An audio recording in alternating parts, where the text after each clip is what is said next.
আসসালামু আলাইকুম। সংবাদে আপনাদের সবাইকে স্বাগত জানাচ্ছি। আমি ফিরোজ তোহা। শুরুতেই সংবাদ শিরোনাম।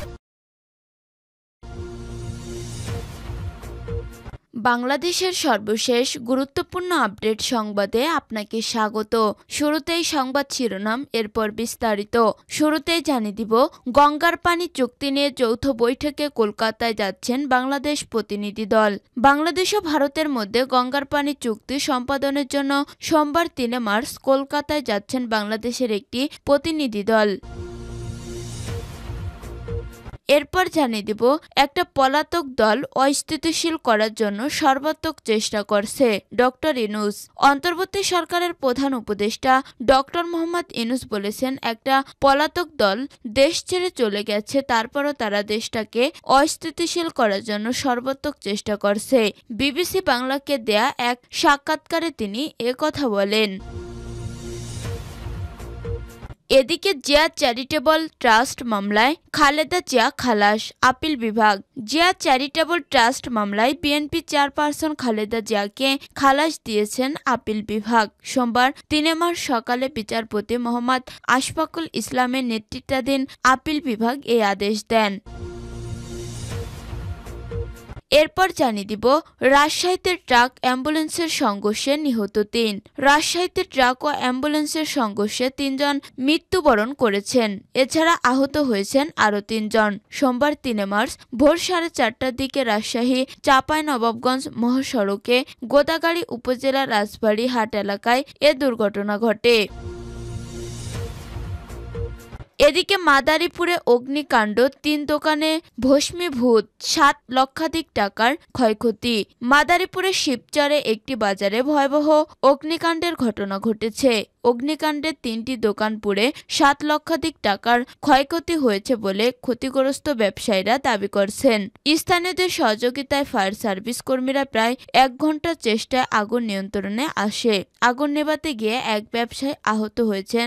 আহতকে শিবচর উপজেলা স্বাস্থ্য কমপ্লেক্সে ভর্তি করা হয়েছে। এবং সর্বশেষ জানিয়ে দিব, বরখাস্ত হলেন ইরানের অর্থমন্ত্রী। নেপথ্যে যে কারণ, ক্রমাগত মুদ্রাস্ফীতি এবং মুদ্রার মান কমে যাওয়ার কারণে ইরানের অর্থমন্ত্রী আব্দুল নাসের হোম্মাদিকে বরখাস্ত করা হয়েছে।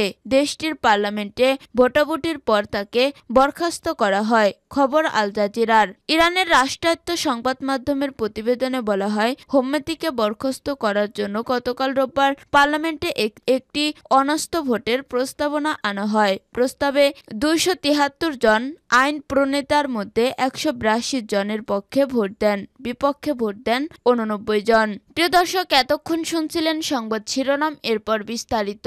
তবে তার আগে বন্ধু জানিয়ে দিন আপনি কোন স্থান থেকে আমাদের সংবাদটি দেখছেন এবং শুনছেন। জানিয়ে দিন এই সংবাদ সম্পর্কে আপনার মূল্যবান মতামত। আর বন্ধু, আপনি যদি আমাদের চ্যানেলে নতুন হয়ে থাকেন তাহলে ভিডিওটি দেখতে দেখতে চ্যানেলটি সাবস্ক্রাইব করে রাখুন, যাতে করে আমাদের পরবর্তী সংবাদগুলো সবার আগে আপনার কাছে পৌঁছে যায়। এবারে বিস্তারিত।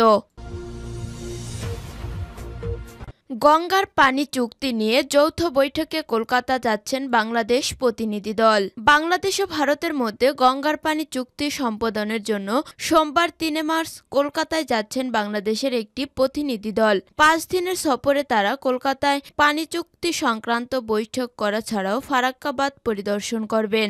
বাংলাদেশ প্রতিনিধি দলের নেতৃত্বে রয়েছে যৌথ নদী কমিশনের সদস্য মোহাম্মদ আবুল হোসেন। সোমবার সকাল ১০:৪৫ দিকে প্রতিনিধি দলটি কলকাতায় পৌঁছানোর পরে ফারাক্কাবাদ পরিদর্শনে যাবেন। ৪ মার্চ তারা ফারাক্কায় জল প্রবাহ সংক্রান্ত পরিসংখ্যান সরজমিনে খতিয়ে দেখবেন তারা। ৬ ও ৭ মার্চ কলকাতায় একটি ৫ তারকা হোটেলে দুই দেশের প্রতিনিধিদের বৈঠক হবে। ইতিমধ্যেই ভারতের কেন্দ্রীয় সরকারের পক্ষ থেকে পানি সম্পদ মন্ত্রণালয়ের সিনিয়র কমিশনার আর সাম্ভারিয়া পশ্চিমবঙ্গের মুখ্য সচিব মনোজ পন্থকে লিখে চিঠিতে বলছেন, বাংলাদেশ বাংলাদেশের প্রতিনিধি দলের জন্য পর্যাপ্ত নিরাপত্তা ব্যবস্থা করতে। ভারত ও বাংলাদেশের মধ্যে বর্তমানে কার্যকর পানি চুক্তিটি 1996 সালে স্বাক্ষরিত হয়েছিল। ওই চুক্তির 30 বছর মেয়াদে আগামী বছর শেষ হবে। চুক্তি সম্প্রদানের সময় বাংলাদেশের প্রধানমন্ত্রী ছিলেন শেখ হাসিনা। গত বছর পঞ্চমবার প্রধানমন্ত্রী হওয়ার পর তিনি ভারত সফরে এসে গঙ্গাজল চুক্তি নিয়ে প্রাথমিক আলোচনা করেছিলেন। এখন অন্তর্বর্তী সরকার কি অবস্থা নেয় তা নিয়ে কৌতূহল আছে। বাংলাদেশ সরকারের একাধিক সূত্র বলছে ঢাকা এবার বাড়তি পানি দাবি করবে। সেই দাবি ভারত মানবে কিনা নির্ভর করছে পশ্চিমবঙ্গ সরকারের অবস্থানের উপর। রাজ্য সরকারের বক্তব্য অতিরিক্ত দেওয়ার মতো বাড়তি পানি গঙ্গায় নেই, ফলে গঙ্গার পানি চুক্তি নিয়ে তিস্তার মতো বিবাদের সূত্রপাত হওয়ার সম্ভাবনা উড়িয়ে দেওয়া হচ্ছে না।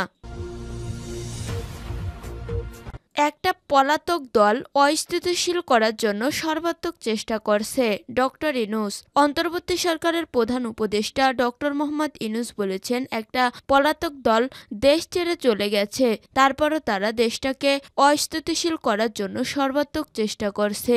বিবিসি বাংলাকে দেয়া এক সাক্ষাৎকারে তিনি একথা বলেন। ডক্টর ইউনূস বলেন, সরকার যখন গঠন হলো আমার কোনো চিন্তা ছিল না, ভাবনা ছিল না যে আমি হঠাৎ করে একটা সরকারের প্রধান হব, দায়িত্ব পাব এবং সেই দেশ এমন দেশ যেখানে সব তছনছ হয়ে গেছে, কোনো জিনিস আর ঠিকমতো কাজ করছে না, যা কিছু আছে ধ্বংস স্তূপের মধ্য দিয়ে কাজ করতে হবে।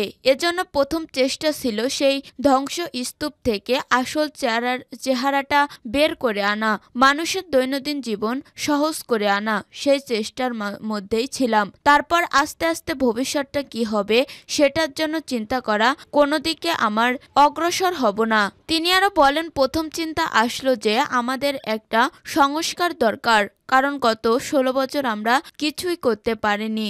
তিনটা নির্বাচন হয়ে গেল, ভোটারের কোনো দেখা নেই। এই যে অসংখ্য রকমের দুর্নীতি এবং ব্যর্থতা, মিশরুল ইত্যাদি, সেখান থেকে আমরা কিভাবে টেনে বের করে আনবো? টেনে বের করে আনতে গেলে প্রাতিষ্ঠানিক সংস্কারগুলো করতে হবে। সেজন্য আমরা প্রথমে সংস্কারের কথা চিন্তা করলাম। প্রধান উপদেষ্টা বলেন, আমরা অর্থনীতি সহজ করছি, দেশ বিদেশের আস্থা অর্জন করছি, এটা পরিষ্কার। সারা দুনিয়ায় আমরা আস্থা স্থাপন করতে পেরেছি। এটা কেউ প্রশ্ন করতে পারবে না যে আমি অমুক দেশের আস্থা অর্জন করতে পারিনি। যে দেশই বলুন, তারা আমাদের উপর আস্থা স্থাপন করেছে। তারা বলছে আমরা অতীতে যা করি নাই তার চেয়ে বেশি করব এখন, যেহেতু আমরা দেখছি যে সুন্দরভাবে সরকার চলছে। এখন দেশের মানুষের উপর আস্থা আমাদের আছে। আমরা কি করছি না করছি এগুলো খুচরো বিষয় আছে। আমাদের খুচরো বিষয়ে এটাতে ভালো ওটাতে মন্দ, কিছু ভালো কিছু মন্দ হতে থাকবে।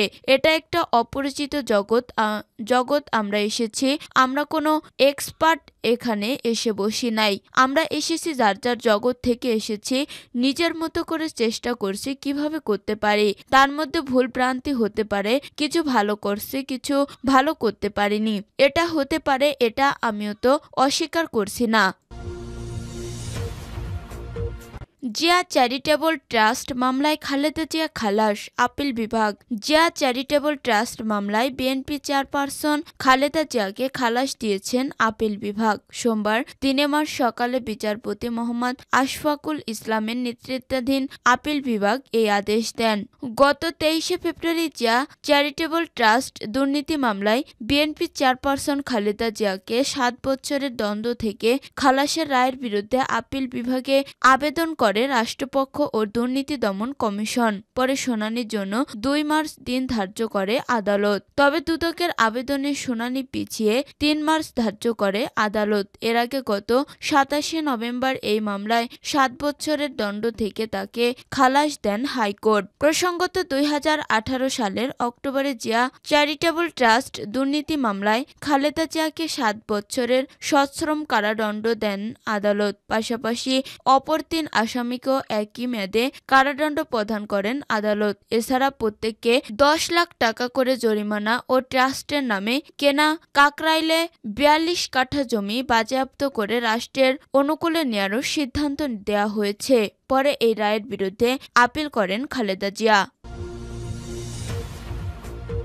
রাজশাহীতে ট্রাক অ্যাম্বুলেন্সের সংঘর্ষে নিহত ৩। রাজশাহীতে ট্রাক ও অ্যাম্বুলেন্সের সংঘর্ষে ৩ জন নিহত হয়েছে। এছাড়া আহত হয়েছে আরও ৩ জন। সোমবার ৩ মার্চ ভোর ৪:৩০টার দিকে রাজশাহী চাঁপাইনবাবগঞ্জ মহাসড়কে গোদাগাড়ী উপজেলার রাজবাড়ী হাট এলাকায় এই দুর্ঘটনা ঘটে। নিহতরা হলেন রাজশাহী নগরীর হোসেনীগঞ্জ এলাকার জাফর হক ৪৫, গোদাগাড়ী উপজেলার ঠাকুরবন গ্রামের সুন্দরী ৬০ ও একই গ্রামের আদরি ৩৫। ঘটনাস্থলে এই ৩ জনের মৃত্যু হয়। এছাড়া ফায়ার সার্ভিসের কর্মীরা এক নারীসহ আরও ৩ জনকে উদ্ধার করে রাজশাহী মেডিকেল কলেজ রামেক হাসপাতালে ভর্তি করেছেন। গোদাগাড়ী থানার ভারপ্রাপ্ত কর্মকর্তা ওসি রুহুল আমিন জানান, রোগী নিয়ে অ্যাম্বুলেন্সটি গোদাগাড়ী থেকে রাজশাহী যাচ্ছিল। পথে ট্রাকের সঙ্গে সংঘর্ষের ঘটনা ঘটে। এতে ৩ জন ঘটনাস্থলেই নিহত হন। নিহতদের মরদেহ উদ্ধার করে উপজেলা স্বাস্থ্য কমপ্লেক্সে নেওয়া হয়েছে। স্বজনদেরও খবর দেওয়া হয়েছে, তারা আসার পর মরদেহ হস্তান্তরের ব্যাপারে সিদ্ধান্ত নেওয়া হবে।